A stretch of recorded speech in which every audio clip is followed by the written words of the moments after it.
పశ్చిమ గోదావరి జిల్లా నర్సాపురం మండలంలోని దర్బరేవు గ్రామంలో ఆంధ్రప్రదేశ్ ప్రభుత్వం ఆదేశాల మేరకు గ్రామ రెవెన్యూ సదస్సు నిర్వహించారు. ఈ సందర్భంగా ఆర్టీఓ దాసిరాజు మాట్లాడుతూ గ్రామంలోని కంపెనీలు భూములపై రీసర్వే చేయడం జరుగుతుందని, గ్రామంలో అందరి సమస్యలు తీర్చడానికే ఈ రెవెన్యూ సదస్సు ఏర్పాటు చేయడం జరిగిందని అన్నారు. గ్రామంలోని ఏవైతే సమస్యలు ఉన్నాయో అన్ని ఈ సదస్సులో నమోదు చేసుకుని ఉంటే గనక అవి త్వరలో పరిష్కరించడం జరుగుతుందని అన్నారు. ఈ కార్యక్రమంలో జిల్లా నీటి సంఘం ఉపాధ్యక్షులు మారాజు, టీడీపీ నాయకులు, జనసేన, బీజేపీ నాయకులు, గ్రామస్తులు, రెవెన్యూ అధికారులు తదితరులు పాల్గొన్నారు.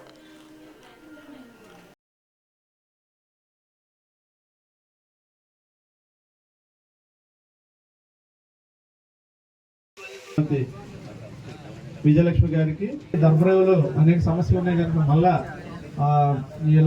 ఉన్నతాధికారులు వస్తారని తెలిసినప్పుడు ప్రజలు పెద్ద ఎత్తున వస్తారు, వీళ్ళకి సమాధానం చెప్పే వాళ్ళు ఉండాలన్న ఉద్దేశంతో నేను రావడం జరిగింది ఇక్కడికి.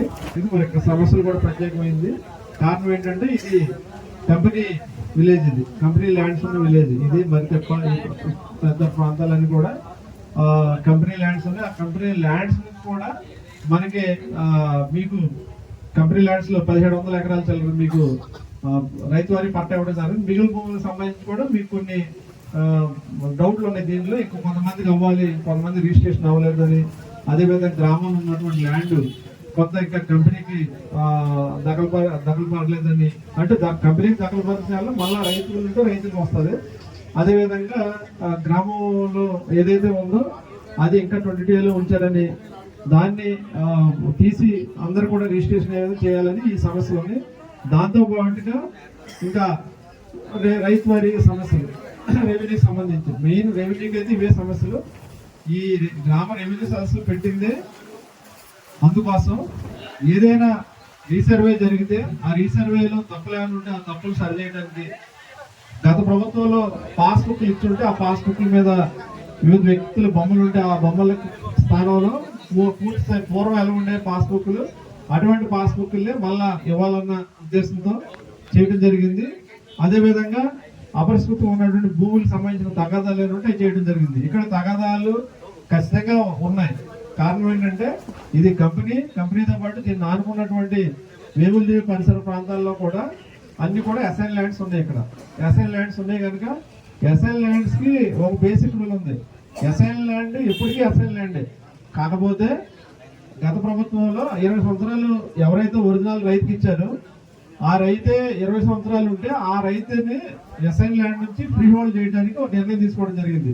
కానీ దానిలో కూడా కొన్ని అవతాపాలు జరిగినాయి. రైతు చేతులు మారిపోయినా వాళ్ళ పేర్లు పెట్టారు.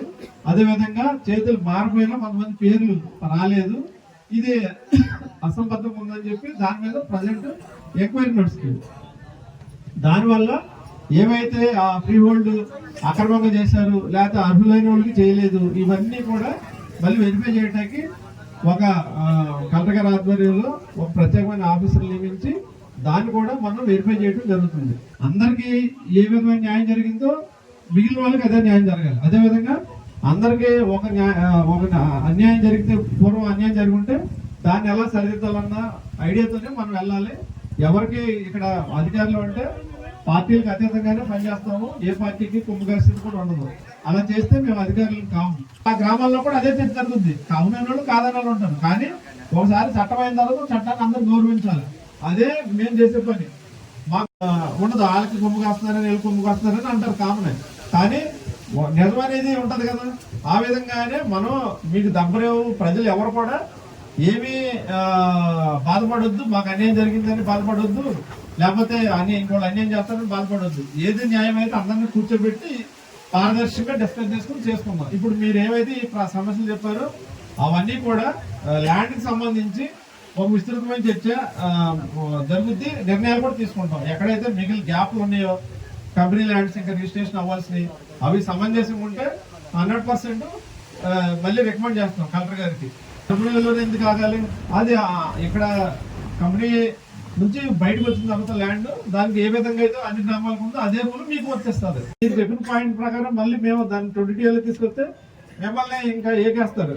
వెళ్ళి లేనిపోయిన సమస్య ప్రశాంతంగా ఉన్నాం, ఎంజాయ్ చేస్తున్నాము, వీళ్ళు వచ్చి చెప్పారు మొత్తం బయటెట్టారు, అంత అయిపోయిందని క్యాన్సిల్ చేయాలన్నా మీకు పోరాడారు. మీ అందరు పోరాట ఫలితంగా అది జీవో రూపు తెచ్చుకుంది. దాన్ని ఇంకా పూర్తి స్థాయిలో రాలేదని మీరు చెప్పడం జరిగింది. దాని మీద కూడా చర్యలు తీసుకుంటాం.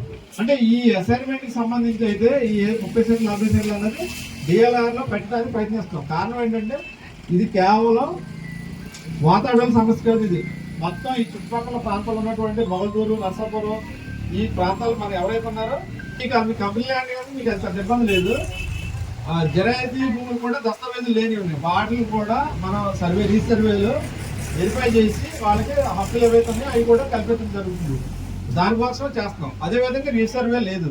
మామూలుగా రెవెన్యూ సదస్సులు పెట్టినా అటువంటి ఉన్నప్పుడు ఇస్తే ఎంక్వైరీ చేసి గ్రామ స్థాయిలో పూర్తి స్థాయిలో విఆర్ఓ, సర్వేయరు, తర్వాత గ్రామ పెద్దలు ఎవరైతే ఉన్నారో అందరి సమక్షంలో చేసి